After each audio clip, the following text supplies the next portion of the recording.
আল্লাহ বলেন, ওয়ালাকুম ফিহা মা তাশতাহি আনফুসুকুম,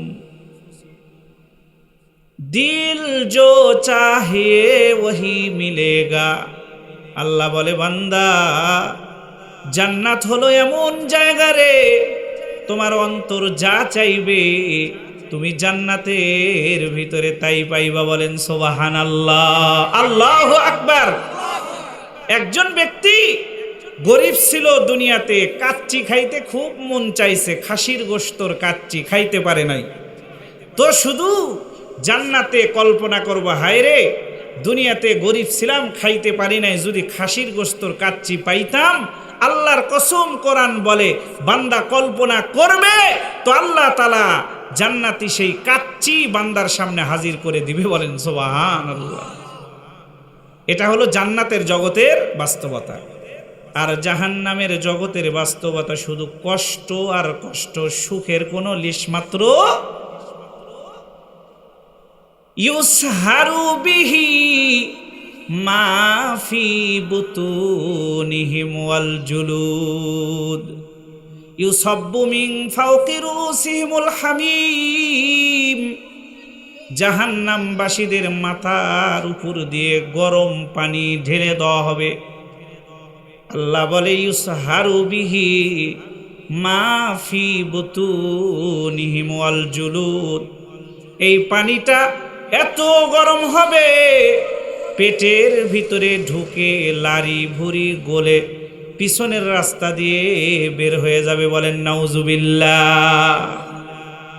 জাহান্নামবাসীরা জাহান্নাম থেকে যখন বের হয়ে আসতে চাইবে, আল্লাহ বলে, ওয়ালাহুম মাকামিউ মিন হাদিদ, তাদেরকে শায়েস্তা করার জন্য আমার কাছে লোহার হাতুড়ি আসছে।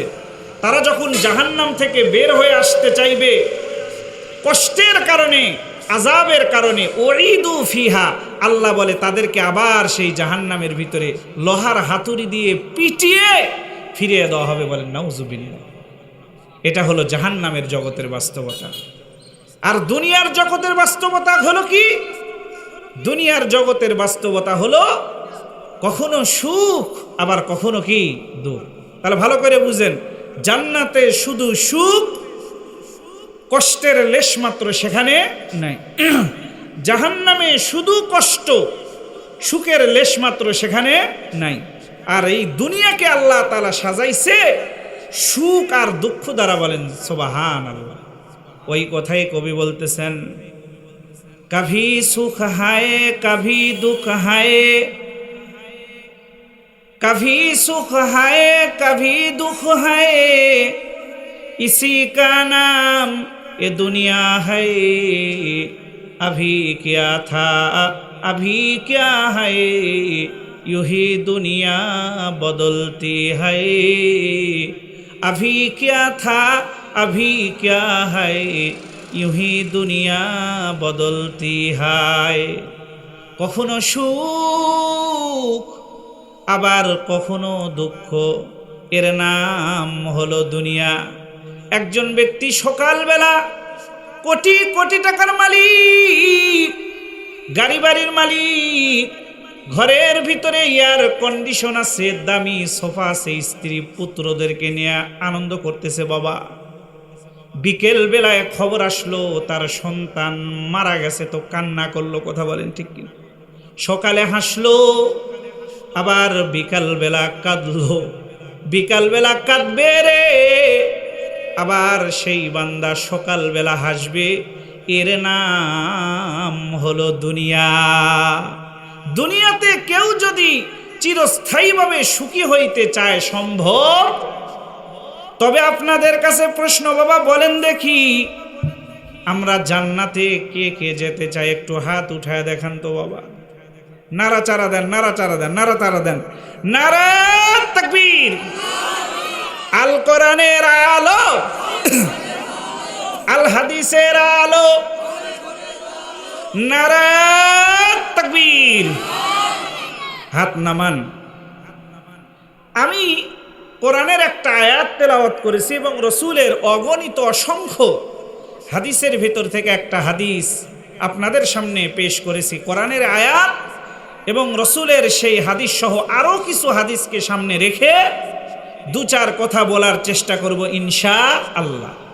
চেষ্টা করব শুনবেন ওয়াজের শুরু থেকে ইনশাআল্লাহ শেষ পর্যন্ত কোরআন হাদিস ছাড়া কোনো কথা বলবো না ইনশাআল্লাহ। শায়েখ নামার টাইমে বলে গেলেন না যে আবার বলতেছি কোরআন হাদিস সহি বর্ণনা করবেন, তো শুরু থেকে ইনশাআল্লাহ শেষ পর্যন্ত কোরআন হাদিস নিয়েই আলোচনা করব, কিন্তু আপনারা থাকবেন তো ইনশাআল্লাহ। আল্লাহ তৌফিক দান করুক, সকলে বলেন আমিন। আমি একটা হাদিস আপনাদের সামনে পেশ করেছি। এই হাদিসের ভিতরে রসুল বলেন, ক্বালা রাসূলুল্লাহি সাল্লাল্লাহু আলাইহি ওয়াসাল্লাম, ক্বালা রাসূলুল্লাহি সাল্লাল্লাহু আলাইহি ওয়াসাল্লাম, ইয়া আইয়ুহান নাস।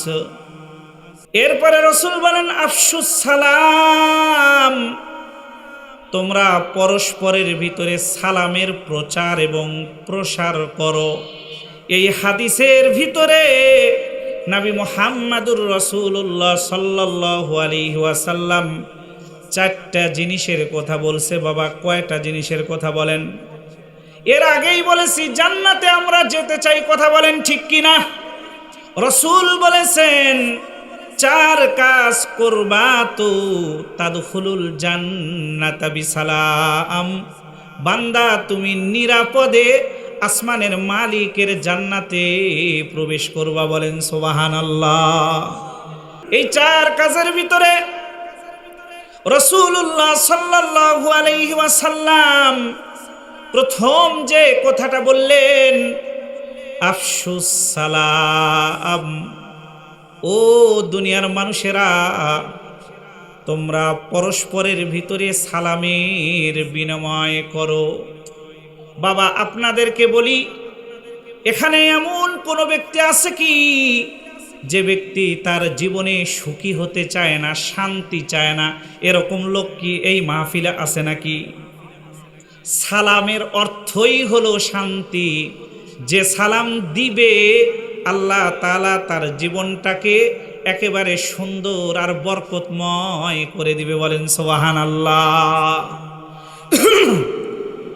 একজন ব্যক্তি রাসূলুল্লাহ সাল্লাল্লাহু আলাইহি ওয়াসাল্লামের কাছে এসে বসলেন।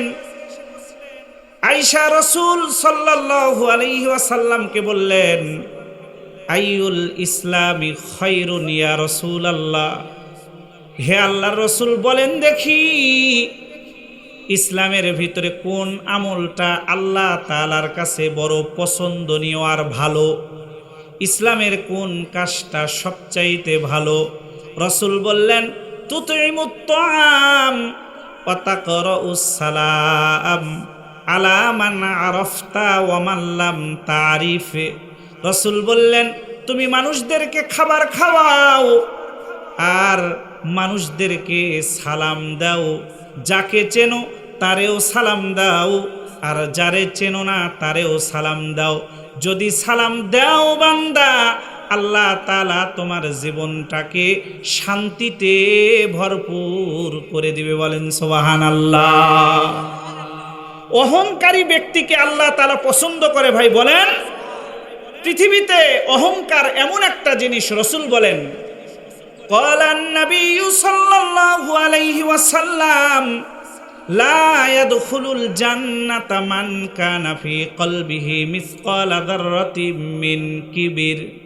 বলে পৃথিবীর মানুষ শোনো রে, যদি কোনো ব্যক্তির ভিতরে সরিষার দানা পরিমাণ কোনো অহংকার থাকে, রসুল বলেন লা ইয়াদখুলুল জান্নাতা, সে মালিকের জান্নাতে প্রবেশ করতে পারবে না। বলেন নাউজুবিল্লাহ।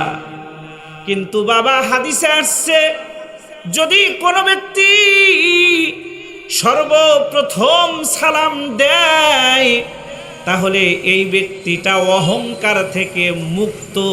এই কথা স্বয়ং রসুল বলেছে। বলেন সুবহানাল্লাহ, আল্লাহু আকবার। কিন্তু বলেন তো বাবা, আজকালকে আমাদের সমাজে সালাম আছে? সালাম উঠে গেছে। আহা, আপনাদেরকে একটা কথা বলি বাবা, রাসূলুল্লাহ সাল্লাল্লাহু আলাইহি ওয়াসাল্লাম হাদিসের ভিতরে বলেছেন,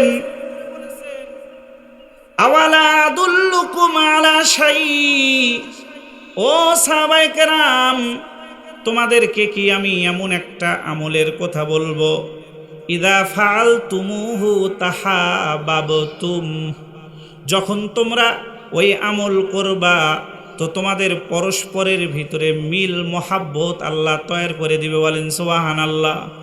সাহাবায়ে কেরাম বলল, ইয়া রাসূলুল্লাহ, অবশ্যই বলবেন। তখন রাসূল বললেন, আফশুস সালাম বাইনাকুম, তোমরা পরস্পরের ভিতরে সালাম দিবা তো আল্লাহ তাআলা তোমাদের ভিতরে মহাব্বত পয়দা করে দিবে। এজন্য সালাম দিবেন তো পরস্পরের ভিতরে মহাব্বত আল্লাহ তাআলা তৈরি করে দিবে, আমি আর আপনি আল্লাহ তাআলার নিয়ামতের জান্নাতে যেতে পারবো। বলেন সুবহানাল্লাহ। কিন্তু বাবা, আমাদের সমাজের অবস্থা হলো এরকম, আমি মুফতি সাহেব হইলাম, আমি মসজিদের যদি মেম্বার হই, আমি মসজিদের যদি খতিব হই, তাহলে আমি মনে মনে চিন্তা করি, আমি মুসল্লিরে সালাম দিব কেন, মুসল্লি আমারে সালাম দিবে। কথা বলেন ঠিক কিনা? গ্রামের মাতব্বর মনে করে আমি গ্রামের মাতব্বর, গ্রামের সাধারণ মানুষ আমারে সালাম দিবে, কিন্তু আমি সাধারণ মানুষের সালাম দিব কেন? স্কুলের শিক্ষক মনে করে, বাবা আমি শিক্ষক, ছাত্র আমারে সালাম দিবে, আমি তারে সালাম দিব কেন? আল্লাহর কসম করে বলতেছি বাবা, পৃথিবীর ভিতরে নবী মুহাম্মাদের মতো এত শ্রেষ্ঠ মানুষ পৃথিবীতে আসে নাই, কিয়ামত পর্যন্ত আসবে না। হাদিস সাক্ষী দেয়, আল্লাহর রাসূল রে কেউ কোনোদিন আগে সালাম দিতে পারে নাই। বলেন সুবহানাল্লাহ, আল্লাহু আকবার। আপনি এত বড় নিরহংকার কোথায় পাবেন? এমনিই কি পুরা দুনিয়া নবী মুহাম্মাদের জন্য পাগল ছিল? আল্লাহু আকবার। কিন্তু আমার চেহারা সুন্দর হইলে ভিতরে অহংকার আসে। কথা বলেন ঠিক কিনা? হজ করে আসছি, নামের শুরুতে যদি আলহাজ না লেখা হয় মন খারাপ হয়ে যায়। কথা বলেন ঠিক কিনা? বাবা, আল্লাহ তাআলার কাছে কিন্তু সুন্দর চেহারার দাম নাই, টাকার দাম নাই, গাড়ি বাড়ির দাম নাই। আমার রবের কাছে দিল সুন্দর মানুষের দাম অনেক বেশি। বলেন সুবহানাল্লাহ। ভাষা জাতি ধর্মে বর্ণে নয়, তুমি কোন প্রতিষ্ঠানের ডাইরেক্টর আর সে একজন মুসি, তাতে কোনো শ্রেষ্ঠত্ব নয়। আল্লাহ বলে, ইন্না আকরামাকুম ইনদাল্লাহি আতকাকুম, আল্লাহর কাছে সবচাইতে সম্মানী আর প্রিয় হলো ওই ব্যক্তি, যে ব্যক্তি বেশি আল্লাহ তাআলাকে ভয় করে। বলেন সুবহানাল্লাহ। আল্লাহর ভয় দিলের ভিতরে থাকলে ওই বান্দার দাম আসমানের মালিকের কাছে বেড়ে যায়। বলেন সুবহানাল্লাহ। তার কারণ হলো, যদি কোনো মুমিনের কলবের ভিতরে রবের ভয় থাকে, তাহলে সেই মুমিন কখনো গুনাহ করতে পারবে না। কথা বলেন ঠিক কিনা? সেই মুমিন তার চোখ দিয়ে খারাপ জিনিস দেখতে পারবে না, তার কান দিয়ে গান শুনবে না, কোরআনের তেলাওয়াত শুনবে। কথা বলেন ঠিক কিনা? দিলে যদি আসমানের মালিকের ভয় থাকে রে, অফিসে বৈশা ঘুষের টাকায় সাইন করতে পারবে না। দিলে মালিকের ভয় থাকবে তো পা দ্বারা হেঁটে হেঁটে যাত্রার প্যান্ডেলের দিকে যাবে না বান্দা, পা দ্বারা হেঁটে হেঁটে এরকম সুন্দর পরিবেশের ওয়াজ মাহফিলে আসবে। কথা বলেন ঠিক কিনা? এজন্য পরস্পরে সালাম দিলে নিরহংকার হওয়া যায়, আল্লাহ তাআলা দাম বাড়ায় দেয়। এজন্য আজ থেকে আমরা পরস্পরে সালাম দিব তো ইনশাআল্লাহ। আল্লাহ রাসূলের একজন সাহাবী ছিল আনাস বিন মালিক। কি নাম বাবা? এই আনাস বিন মালিক রাদিয়াল্লাহু তাআলা আনহু থেকে হাদিসটা বর্ণিত। উনি বলেন, একদিন মুহাম্মাদুর রাসূলুল্লাহ সাল্লাল্লাহু আলাইহি ওয়াসাল্লাম আমারে আদর করে ডাক দেয়। কি বলতেছে জানেন? রাসূল বলেন, ইয়া বুনাইয়া, হে আমার প্রিয় আনাস, ইজা দাখালতা আলা আহলিকা ফাসাল্লিম, তুমি যখন তোমার পরিবারের ভিতরে প্রবেশ করবা তখন তুমি তোমার পরিবারের লোকদের ভিতরে সালাম আর সালামের প্রচার এবং প্রসার ঘটাইবা। বলতেছে তুমি যদি পরিবারে ঢোকার সময় সালাম দাও, স্ত্রীকে যদি সালাম দাও, আল্লাহর রসুল বলে ইয়াকুন বারাকাতানা আলাইকা ওয়া আলা আহলিকা, তাহলে তোমার ভিতরে আর তোমার স্ত্রীর ভিতরে আল্লাহ তাআলা মোহাব্বত দিয়ে ভরপুর করে দিবে। বলেন সুবহানাল্লাহ, আল্লাহু আকবার। আজকে পরিবারে স্বামী আছে, স্ত্রী নাই।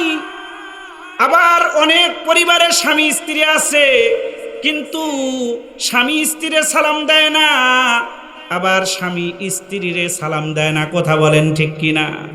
সন্তান বাবারে সালাম দেয় না, বাবা সন্তানরে সালাম দেয় না। এজন্য আমাদের পরিবারের ভিতরে মহাব্বত নাই। কথা বলেন ঠিক কিনা? এমনও পরিবার আছে রে, নিজের সন্তান নিজের পিতারে ঘর থেকে ঘাড় ধাক্কা দিয়ে বের করে দিছে।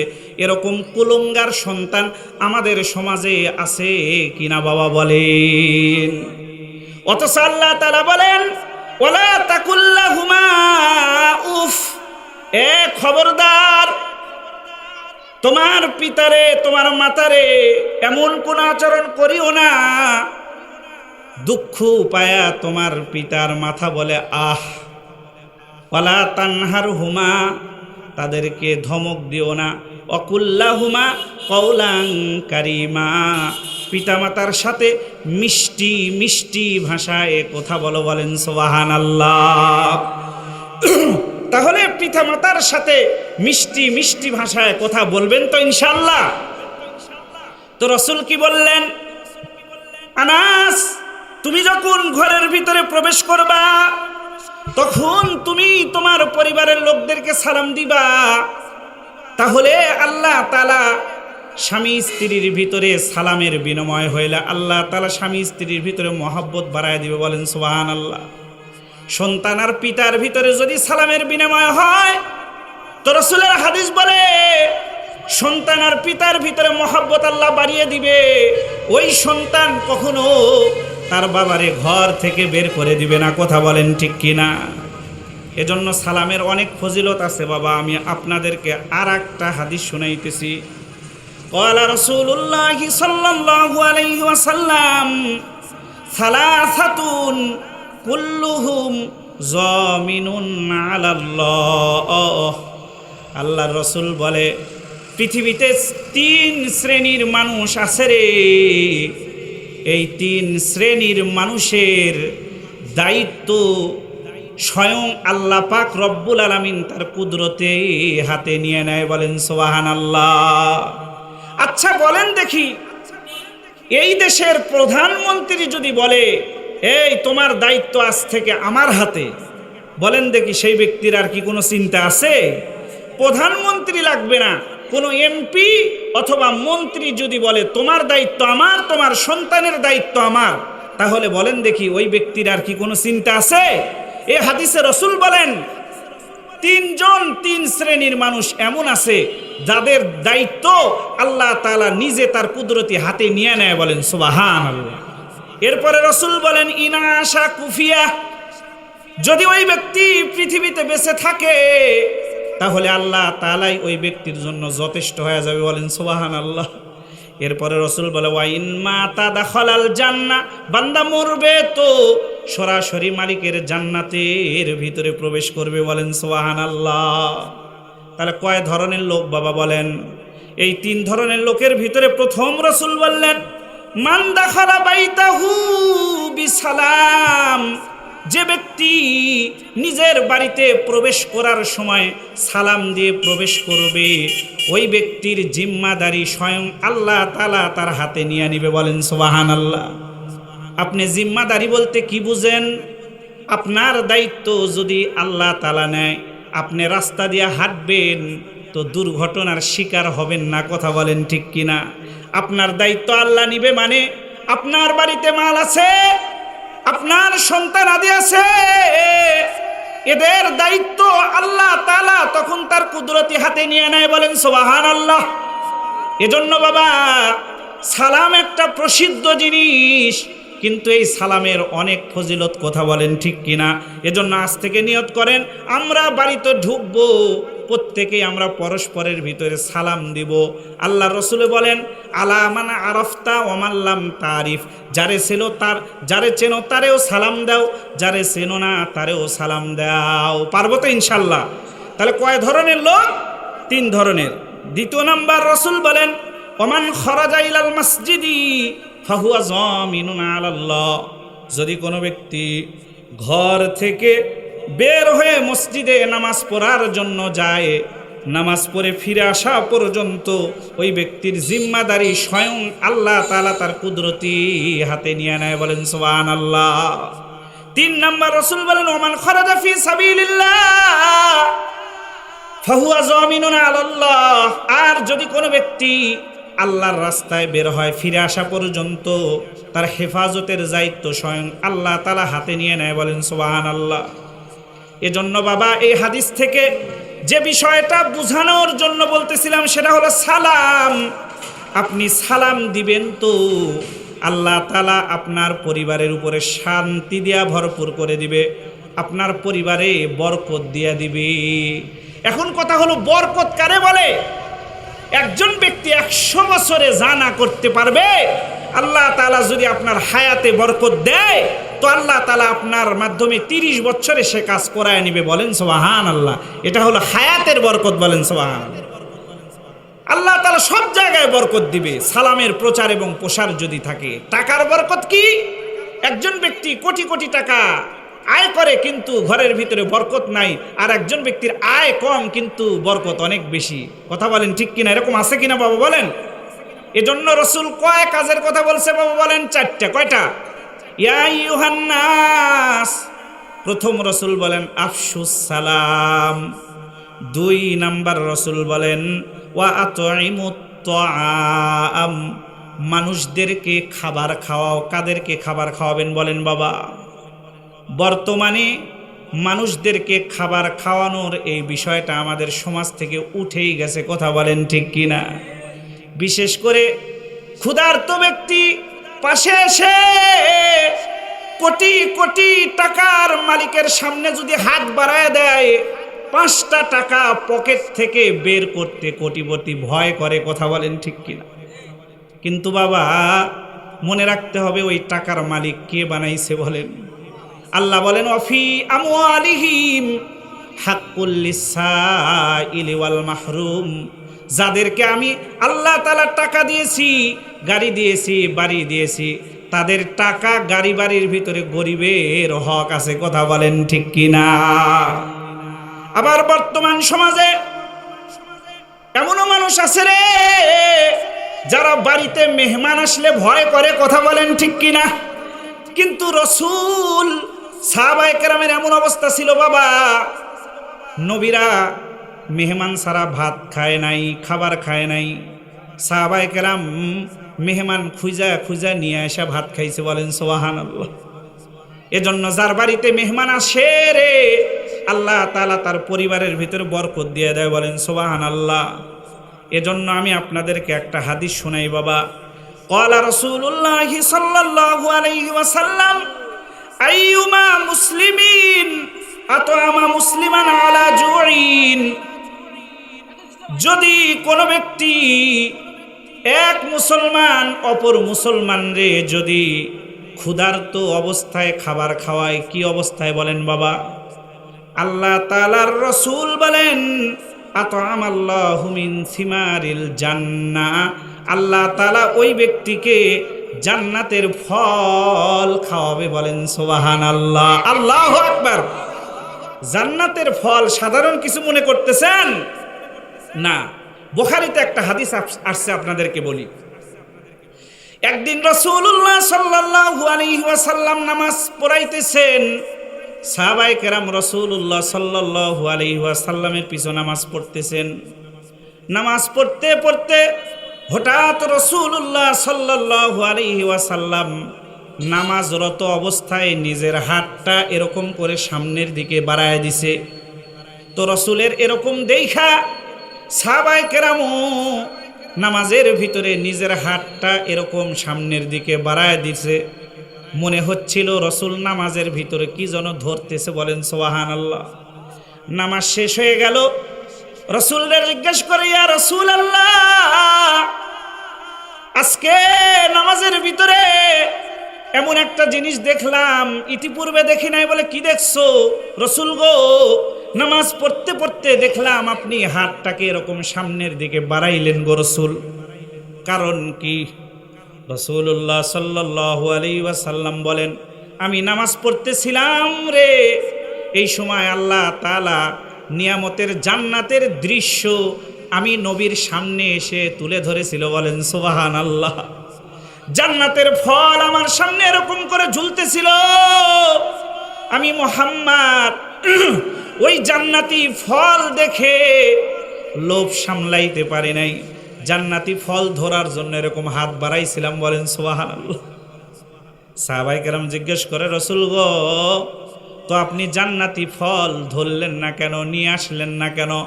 বলে, সাহাবায়ে কেরাম শোনো রে, এই জান্নাতি ফল, যে জান্নাতি আঙ্গুরের যে থোকা ছিল, এটা সাধারণ কোনো থোকা না, অনেক বড়। আমি মুহাম্মদ ওই থোকারে নিয়ে আসতে পারি নাই, এত বড় বিশাল ছিল। শুনে রাখো, ওই জান্নাতি আঙ্গুরের থোকা যদি আমি নিয়ে আসতে পারতাম, তাহলে কিয়ামত পর্যন্ত আমার উম্মত খাইতো, কিন্তু জান্নাতি আঙ্গুরের থোকা শেষ করতে পারতো না, বলেন সুবহানাল্লাহ। আল্লাহু আকবার। এজন্য বাবা রসুল বলেছেন, ক্ষুধার্ত ব্যক্তিকে খাওয়াইলে, ক্ষুধার্ত ব্যক্তিরে খাওয়াইলে আল্লাহ তাআলা তার জান্নাতের ফল খাওয়াবে, বলেন সুবহানাল্লাহ। আর একটা হাদিস আপনাদেরকে বলি বাবা, হযরত আবু হুরায়রা রাদিয়াল্লাহু তাআলা আনহু থেকে এই হাদিস বর্ণিত। তিনি বলেন, ইন্নাল্লাহা আযজা ওয়া জাল ক্বালা রাসূলুল্লাহি সাল্লাল্লাহু আলাইহি ওয়াসাল্লাম, রসুল বলেছেন, ইন্নাল্লাহা আযজা ওয়া জাল ইয়াকুলু ইয়াউমাল কিয়ামাতি ইয়া ইবনা আদম। আল্লাহর রসুল বলেন, আল্লাহ তাআলা কিয়ামতের ময়দানে আদম সন্তান রে ডাক দিয়ে বলবে, হে আদম সন্তান, ইস্তাতআমতুকা ফালাম তুতইমনি, আমি তোমার কাছে খাবার চেয়েছিলাম, তুমি আমারে খাবার দাও নাই। ক্বালাতে, তখন সে বলবে, ইয়া রব্বি ওয়া কাইফা আতইমুকা ওয়া আনতা রব্বুল আলামিন, ও মালিক, তোমারে কেমনে খাবার দিব, তুমি তো আমাদেরকে রিজিক দাও। আল্লাহ গো, তুমি আমাদের কাছে খাবার কেমনে চাইছিলাম এটা তো বুঝি নাই। তখন আল্লাহ তাআলা বলবে, অমুক এলাকার অমুক গরিব বান্দা তোমার কাছে খাবার চেয়েছিল, তুমি তারে খাবার দাও নাই। তুমি যদি ওই গরিব বান্দারে খাবার দিতারে, তাহলে ওই জায়গায় তুমি স্বয়ং আমি আল্লাহ তাআলারে পেয়ে যেতা, বলেন সুবহানাল্লাহ। আল্লাহু আকবার। গরিবরে খাওয়াইলে আল্লাহরে পাওয়া যায়। কারে পাওয়া যায় বাবা বলেন দেখি, কারে পাওয়া যায়? আল্লাহরে পাওয়া যায়। সাহাবায়ে কেরাম তো এরকম ছিল, আমরা থাকার পরেও দেই না, কথা বলেন ঠিক কিনা? কিন্তু রসুলের ঘরে ছিল না, সাহাবায়ে কেরামের ঘরে ছিল না, কিন্তু তারপরেও তারা আল্লাহর রাস্তায় দান করেছে, বলেন সুবহানাল্লাহ। আমি আপনাদেরকে একটা হাদিস শোনাই, তখন বুঝবেন।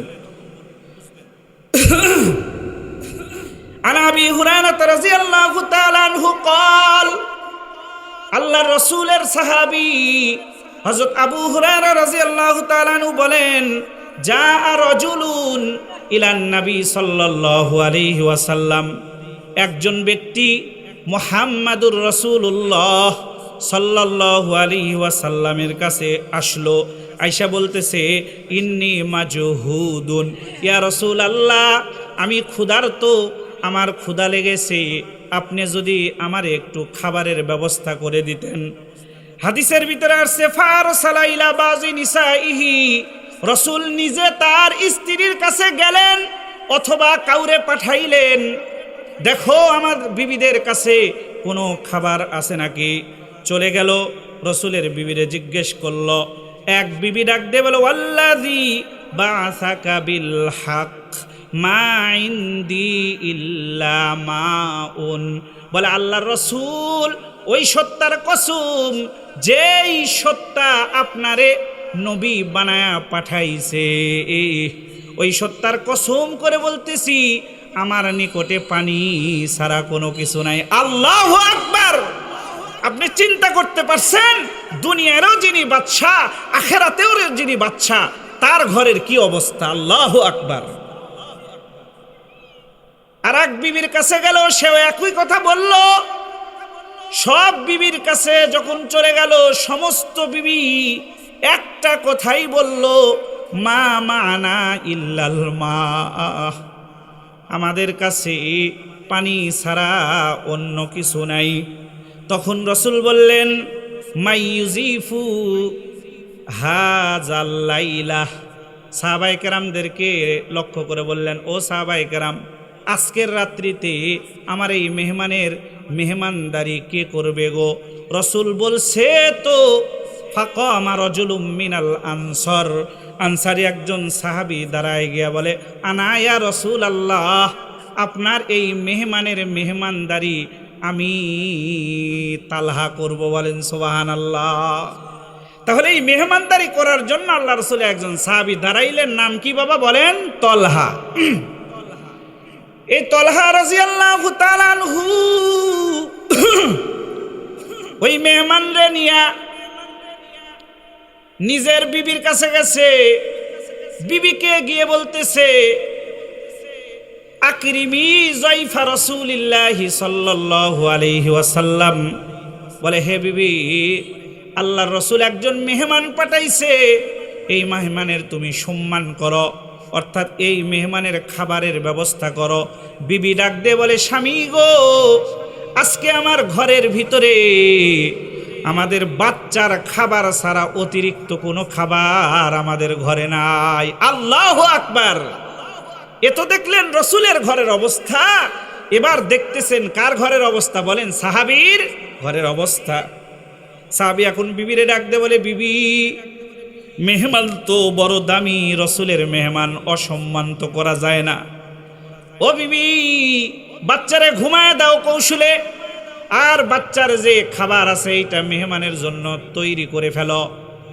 বিবি মেহমানের জন্য খাবার তৈরি করেছে। এবার সাহাবী বিবিরে সুন্দর কইরা বুঝায় দেয়, কৌশল শিখায় দেয়, বলে খাবার তো শুধু একজনের হবে, মেহমান খাইলে আমরা খাইতে পারবো না, কিন্তু মেহমান যদি বলে আমাদের সাথে খান তাহলে তখন কি হবে? এজন্য সাহাবী বলে, বিবি, খাবারটা নিয়ে যায় যখন সাহাবীর সামনে রাখবো, তুমি কৌশলে বাতিটা নিভা দিবা। বলেন সুবহানাল্লাহ। সাহাবী রাসূলের মেহমানের সামনে গিয়ে খাবারের বাটিটা রাখছে, এদিকে বিবি কৌশলে বাতিটা নিভা দিছে। ডাক দিয়ে বলে, আহ, বাতিটা নিভে গেল। মেহমানরে বলে, আপনি খান। বলে, আপনারাও খান। ঠিক আছে, আপনি খাবার শুরু করেন। আল্লাহর রাসূলের মেহমান খাবার খাচ্ছে, আর অন্ধকারে সাহাবী আর সাহাবীর বিবি খাবার ভান কইরা এরকম করে মুখটা নড়াইতেছে, একটু শব্দ করতেছে, বুঝায় যে আপনিও খান আমরাও খাই। বলেন সুবহানাল্লাহ। আল্লাহু আকবার। এ ভাই, আমাদের কাছে তো থাকার পরেও অস্বীকার করি, কথা বলেন ঠিক কিনা? সকালবেলা সারা রাত ক্ষুধার্ত অবস্থা, সাহাবী যখন সকালবেলা রাসূলের কাছে চলে গেছে, রাসূল ডাক দিয়ে বলে, সাহাবীরে, যাহিকাল্লাহুল লাইলাতা বিফাহালিকুমা। ও সাহাবী শোনো রে, আমি নবী মুহাম্মাদের মেহমান রে মেহমানদারি করতে যায়া গত রাত্রে তুমি আর তোমার বিবি যে কৌশল অবলম্বন করেছো, তোমাদের এই কৌশল দেখা স্বয়ং আসমানের মালিক আল্লাহ তাআলা হেসে দিছে। বলেন সুবহানাল্লাহ। আল্লাহু আকবার। বলেন তো, যদি কোনো ব্যক্তির ব্যাপারে স্বয়ং আসমানের মালিক আল্লাহ তাআলা খুশি হয়ে হেসে দেয়, তার কি আর কোনো চিন্তা রয়? আল্লাহু আকবার। এজন্য বাবা আপনাদেরকে বলি, মেহমান রে মেহমানদারি করাবেন তো ইনশাআল্লাহ, কিন্তু আমাদের সমাজে কিছু জালেম মেহমান আছে, কথা বলেন ঠিক কি না? মেহমানদারি 3 দিন পর্যন্ত। কয়দিন বাবা বলেন? 3 দিনের পরে মেজবান যা খাইবে মেহমানের কেউ তাই খাওয়াইতে হবে, কথা বলেন ঠিক কিনা? কিন্তু আমাদের সমাজের কিছু মেহমান আছে 7 দিন পর্যন্ত 10 দিন পর্যন্ত থাকবে, সাহেবরে 7 দিন পর্যন্তই ভালো মন্দ খাওয়াইতে হবে। একদিন যদি একটু খাবার খারাপ হয়, নরমাল হয়, তো বাহিরে বের হয়েই গিবত শুরু করে দেয়, কথা বলেন ঠিক কিনা?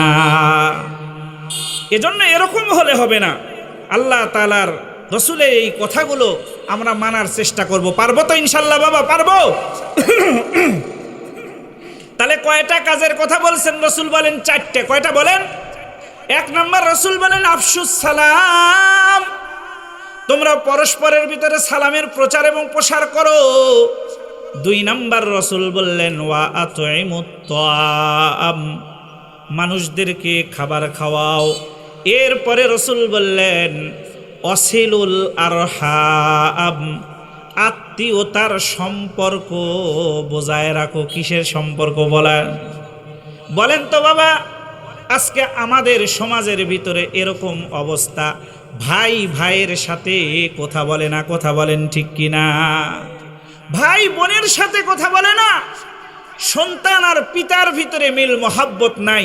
আমরা তো এমন যুগে বাস করতেছি, এমনও কুলঙ্গার সন্তান আমাদের সমাজে আছে, নিজের জন্মদাতা পিতাকে ঘাড় ধাক্কা দিয়ে ঘর থেকে বের করে দেয়, কথা বলেন ঠিক কিনা? তুমি তোমার পিতারে বের করতেছো, তুমি অপেক্ষা করো, তোমার সন্তানও তোমারে বের করবে, কথা বলেন ঠিক কিনা? জৈসা করেগা ওইসাই পায়েগা, যেমন কর্ম তেমন ফল। এজন্য সাবধান, আত্মীয়তার সম্পর্ক বজায় রাখতে হবে বাবা। আল্লাহ রাসূল বলেন ক্বালান নবী সাল্লাল্লাহু আলাইহি ওয়াসাল্লাম লা ইয়াদখুলুল জান্নাতা কাতিউন, আত্মীয়তার সম্পর্ক ছিন্নকারী জান্নাতে যাবে না। অপর হাদিসে রাসূল বলেন সালাসাতুন লা ইয়াদখুলুনাল জান্নাতা, 3 শ্রেণীর মানুষ জান্নাতে যাবে না। কয় শ্রেণীর মানুষ বাবা বলেন? এর ভিতরে 1 নাম্বার রাসূল বললেন মুদমিনুল খামরি, যারা মদ খায়, ইয়াবা খায়, নিশা জাতীয় জিনিস খায়। বলেন তো বাবা, আমাদের সমাজে মদ, ইয়াবা এইগুলোর প্রচলন আছে কিনা বাবা বলেন? আজকে আমাদের সন্তানরা এই নিশায় পড়ে নিজেদের জীবনকে ধ্বংস করে দিচ্ছে, কথা বলেন ঠিক কিনা? 2 নাম্বার রাসূল বললেন ওয়াকাতিউর রহিমি, আত্মীয়তার ছিন্ন সম্পর্ক ছিন্নকারী জান্নাতে যাবে না। এরপরে রাসূল বলেন অমুসাদ্দিকুন বিসসিহরি, জাদু আছে আমাদের সমাজে, আছে। আহা, পুরা সমাজ এখন এটা দিয়ে ছেয়ে গেছে। এজন্য এই পুরা হাদিসের যে অংশ আমার উদ্দেশ্য, সেটা হলো আত্মীয়তার ছিন্নকারী কোথায় যাবে না? জান্নাতে যাবে না।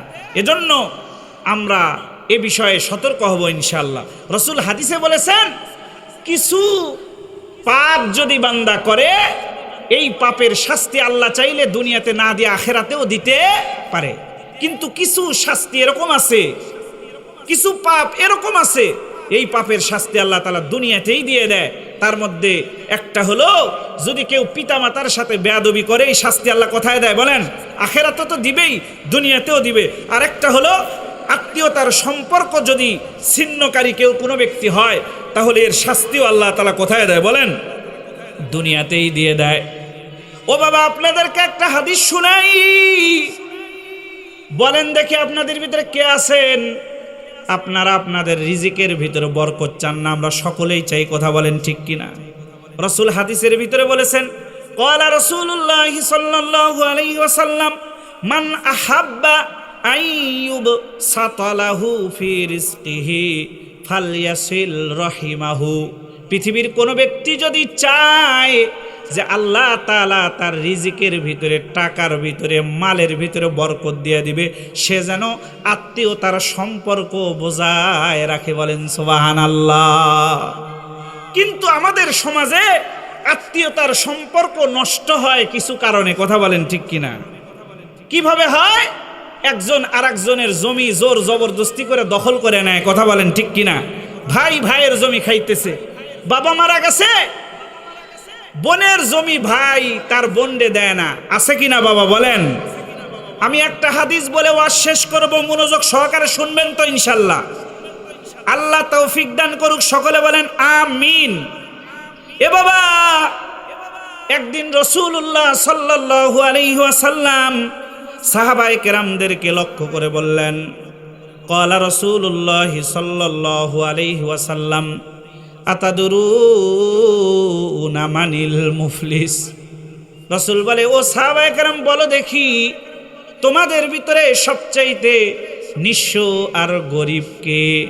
ক্বালু, সাহাবায়ে কেরাম বলল, আল মুফলিসু ফিনা মান, আমাদের ভিতরে সবচাইতে নিঃস্ব আর গরিব হলো ওই ব্যক্তি ইয়াতি ইয়াউমাল কিয়ামাতি বিসসালাতিন ওয়া সিয়ামিন ওয়া যাকাতিন, যে হাসরের ময়দানে পাহাড় সমনেক নিয়ে আল্লাহ তাআলার দরবারে উঠবে। যেই পাহাড় সমনেকের ভিতরে নামাজের সওয়াব থাকবে, আবার হজের সওয়াব থাকবে, মানুষের উপকার করার সওয়াব থাকবে। সে তার পাহাড় সমনেক নিয়ে খুশি হয়ে যাবে, শুধু মালিক আল্লাহ তাআলার অনুমতির অপেক্ষায় থাকবে। ঠিক এমন সময় একজন ব্যক্তি এসে বলবে, আল্লাহ, তোমার যেই বান্দা পাহাড় সমনেক নিয়ে জান্নাতে যাওয়ার অপেক্ষায় রয়েছে, তার বিরুদ্ধে আমার কিছু অভিযোগ আছে। আল্লাহ বলবে, বান্দা কি অভিযোগ? বলবে, আল্লাহ, দুনিয়াতে আমি গরিব ছিলাম আর সে ছিল ধনী, তার জমির কাছে আমার জমি ছিল, সে ছিল প্রভাবশালী আর আমি ছিলাম অসহায়। আল্লাহ আমার জমিটা জোর জবরদস্তি করে দখল করে নিয়েছিল। আমি এই বিচারটা গ্রামের মাতব্বরের কাছে দিয়েছিলাম, কিন্তু গ্রামের মাতব্বর ঘুষ খেয়ে বিচারটা করে নাই। প্রভাবশালী নেতার কাছে গিয়েছিলাম, টাকা খেয়ে বিচার করে নাই। থানার কর্তব্যরত পুলিশ অফিসারের কাছে গিয়েছিলাম, আল্লাহ, কর্তব্যরত পুলিশ অফিসার ঘুষ খেয়ে আমার বিচার করে নাই। দুনিয়াতে জমি পাই নাই মালিক, আজকে হাসরের ময়দানে আমার জমি না দেওয়া পর্যন্ত আমার ভাই যে পাহাড় সমনেক নিয়ে এখানে দাঁড়ায় আছে, তারে জান্নাতে যেতে দিব না। বলেন নাউজুবিল্লাহ। মানুষের জমি জোর জবরদস্তি করে দখল করে খায়, এই ধরনের লোক আমাদের সমাজে আছে কিনা বাবা বলেন? আছে? আপনাদের এলাকায় মনে হয় নাই।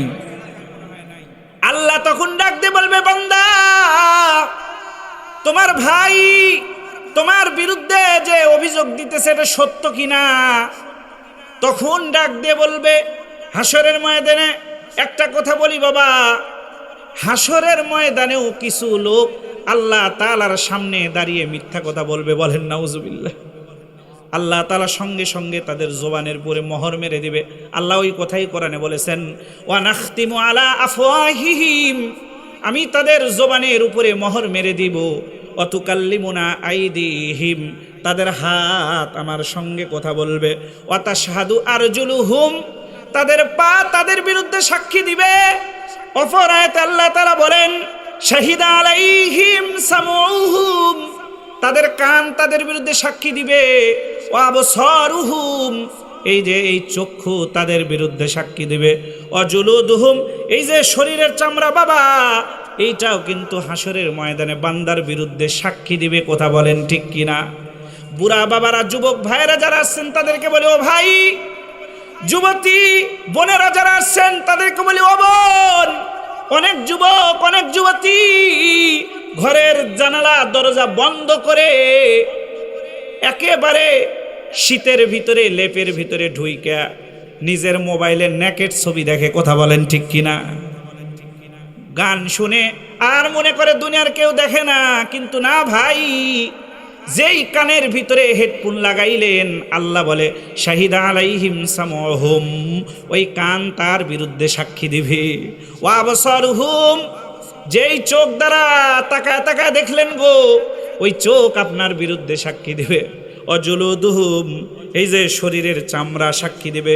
আল্লাহ তাআলা সূরা জিলজালের ভিতরে বলেন, ইয়াউমা ইযিন তুহাদ্দিসু আখবারহা, যেই জমিনে বৈশা বৈশা ওয়াজ শুনতেছেন গো, এই জমিন আল্লাহ তাআলার সামনে দাঁড়িয়ে গিয়ে সাক্ষী দিবে। বলবে, আল্লাহ, এই তোমার বান্দা অমুক বান্দা অমুক বান্দি আমার উপরে বৈশা বৈশা নাফরমানি করেছে, আজকে হাসরের ময়দানে তুমি তারে ধরো। আর যদি এই জমিনে বৈশা আল্লাহ তাআলার কুদরতি পায়ে সেজদা দেন বাবা, কোরআনের তেলাওয়াত করেন, এই জমিন দাঁড়ায় গিয়ে বলবে মালিক তোমার বান্দা আমার উপরে বৈশা তোমার কুদরতি পায়ে সেজদা দিয়েছে, কোরআনের তেলাওয়াত করেছে, কেন তুমি তারে মাফ করবে না? তারে মাফ করে দাও। বলেন সুবহানাল্লাহ, আল্লাহু আকবার। এই জমিন হয়তোবা আপনার সপক্ষে সাক্ষী দিবে, অথবা এই জমিন আপনার বিপক্ষে সাক্ষী দিবে। বলেন তো, পৃথিবীর যত মানুষ গুনাহ করে এই জমিন থেকে কি বের হয়ে যেতে পারবে? অনেক মানুষ মনে করে ছোট্ট ছোট্ট গুনাহ করি, মনে হয় জানে না আল্লাহ তাআলা। আরে হাসরের ময়দানে আল্লাহ তাআলা যখন বান্দার হাতে আমুলনামা দিবে, আমুলনামা এরকম করে হাতে নিয়ে পড়বে আর বলবে মালিহা হাযাল কিতাব লা ইউগাদিরু সগীরাতাও ওয়ালা কাবীরা, বলবে হায় রে এ কেমন কিতাব রে, ছোট থেকে ছোট গুনাহ পর্যন্ত ছাড়ে নাই।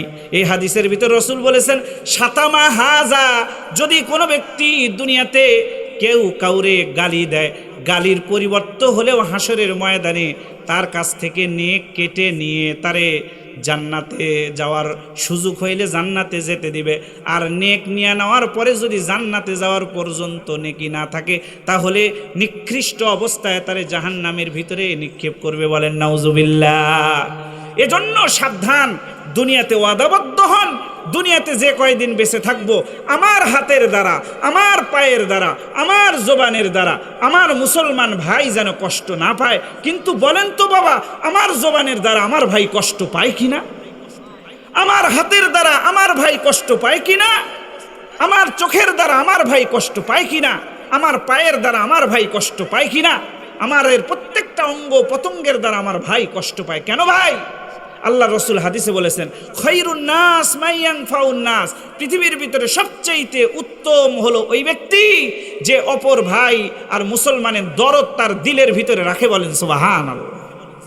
এক সাহাবী ঘোড়া কেনার জন্য বাজারে গেছে, ঘোড়া কিনে নিয়ে আসছে, ঘোড়ার দাম 300 টাকা। কয়শো টাকা? বিবি জিজ্ঞেস করছে স্বামী গো ঘোড়ার দাম কত? বলে 300 টাকা। বলে কি বলেন? এই ঘোড়ার দাম কমপক্ষে 600 টাকা হবে। কয়শো টাকা বলেন? বিবিরে ডাক দে, বলে বিবিরে আরো 300 টাকা আমার হাতের ভিতরে দাও। হাতের ভিতরে টাকা নিছে। বিবি বলে কোথায় যান? বলে আমি আমার ভাইয়ের ঋণ পরিশোধ করতে যাই। বাজারে গেছে, খুঁজে খুঁজে বিক্রেতারে বের করছে, সামনে নিয়ে আসছে, ডাক দে, বলে ধুর মিয়া ঘোড়া বিক্রি করতে পারো না, বাজারে আসছো কেন? বলে কি হয়েছে ভাই? বলে তুমি যে ঘোড়া আমার কাছে বিক্রি করছো রে, আমার বিবি বলছে ওই ঘোড়ার দাম কম পক্ষে 600 টাকা হবে। কত? তুমি আমারে 300 টাকা দিয়ে দিছো। ও ভাই, তুমি তো আমার মুসলমান ভাই, তুমি ভুল করে তুমি আমারে অল্প টাকায় দিয়ে দিতে পারো, কিন্তু আমি ভাই হয়া ভাই রে ঠকাইতে পারি না। আল্লাহর ওয়াস্তে আরো 300 টাকা তোমার হাতে নিয়ে নাও। বলেন সুবহানাল্লাহ, আল্লাহু আকবার। এ তো হবে মুসলমানের কাজ। কথা বলেন ঠিক কিনা? আহা, এজন্য বাবা এরপরে আল্লাহ বলবে তুমি তোমার ভাইয়ের ঋণ পরিশোধ করো, তখন সে তার ভাইয়ের ঋণ পরিশোধ করবে। এরপরে আর এক মহিলা এসে আল্লাহকে বলবে আল্লাহ যেই বান্দা পাহাড় সম নেক নিয়ে জান্নাতে যাওয়ার অপেক্ষায় আছে তার বিরুদ্ধে আমার অভিযোগ আছে। বলে সে আর কেউ নয়, আমার ভাই। বাবা দুনিয়াতে মারা যাবার পরে বাবার সম্পত্তির মালিক যেরকম ভাই হইতো, ওরকম বাবার সম্পত্তির মালিক আমিও বোন হয়েছি, কিন্তু আমার ভাই আমারে সম্পদ দেয় নাই, সব সম্পদ মেরে দিয়েছে। বোনের সম্পদ মেরে খায়, এই ধরনের লোক আমাদের সমাজে আছে কিনা বাবা বলেন? আপনাদের এলাকায় মনে হয় নাই না? আল্লাহ বলবে তোমার বোনের ঋণ পরিশোধ করো। এরকম ঋণ পরিশোধ করতে করতে বান্দা পাহাড় সম নেক নিয়ে যে দাঁড়াইছে, এক পর্যায়ে সব নেক শেষ হয়ে যাবে, কিন্তু পাওনাদার এখনো বাকি আছে। পাওনাদার এখন কি আছে বাবা? আল্লাহকে বলবে আল্লাহ পাহাড় সম নেক নিয়ে হাসরের ময়দানে আসছিলাম, কিন্তু এখন তো একটা নেকও নাই, কি নিয়ে জান্নাতে যাব? আর পাওনাদারদের ঋণ কিভাবে পরিশোধ করব? তখন বাদীরা আল্লাহকে বলবে আল্লাহ তোমার বান্দার কাছে নেক নাই তো কি হয়েছে, আমাদের ঘাড়ে তো গুনাহ আছে, আমাদের গুনাহগুলো তার ঘাড়ে চাপায় দাও। তখন আল্লাহ তাআলা পাওনাদারদের গুনাহ নিয়া ওই ব্যক্তির উপরে ঘাড়ের উপরে চাপায় দিয়া নিকৃষ্টভাবে হাসরের ময়দানে তারে জাহান্নামের ভিতরে নিক্ষেপ করবে। বলেন নাউজুবিল্লাহ। ওই যে হাদিসের শুরুতে বলেছিলাম বাবা, রাসূল কি বলেছিল? সাহাবায়ে কেরাম বলো তোমাদের ভিতরে সবচেয়ে নিঃস্ব আর ফকির কে? সাহাবায়ে কেরাম কি বলেছিল? লা দিরহামা লাহু ওয়ালা মাতা, যার টাকা নেই পয়সা নেই সে নিঃস্ব। কিন্তু রাসূল বলে না না না, আমার উম্মতের ভিতরে সবচাইতে নিঃস্ব ওই ব্যক্তি যে হাসরের ময়দানে পাহাড় সম নেক নিয়া উঠবে, কিন্তু দুনিয়াতে তারও কারো ক্ষতি করেছিল, এগুলো পরিশোধ করতে করতে পাওনাদারদের ঋণ ঘাড়ের উপরে নিয়া নিকৃষ্ট অবস্থায় জাহান্নামে যাবে। এ হলো আমার উম্মতের ভিতরে সবচাইতে নিকৃষ্ট। বলেন নাউজুবিল্লাহ। এজন্য বাবা আপনাদেরকে বলি, আপনাদেরকে একটা কথা বলি, নেক কাজ যতটুকু পারেন করেন, কিন্তু জীবনে একটা প্রতিজ্ঞা করেন, আমার দ্বারা যেন কাহারও ক্ষতি না হয়। কথা বলেন ঠিক কিনা? বাপজানরা আমার, কয়টা গুণের কথা বলছিলাম বলেন? কয় গুণ বলেন? 4 গুণের ভিতরে 1 নম্বর রাসূল বলেন আফসুস সালাম, পরস্পরের ভিতরে সালাম দাও। ওয়াতিমুত তাআম, মানুষদেরকে খাবার খাওয়াও। 3 নম্বর রাসূল কি বলেছেন? ওয়াসিলুল আরহাম, আত্মীয়তার সম্পর্ক বজায় রাখো। কথা বলেন ঠিক কি না? আত্মীয়তার সম্পর্ক যে কারণে নষ্ট হয়, এগুলো কাম আমরা আজ থেকে করব না। পারবো তো ইনশাআল্লাহ? বলেন পারবো?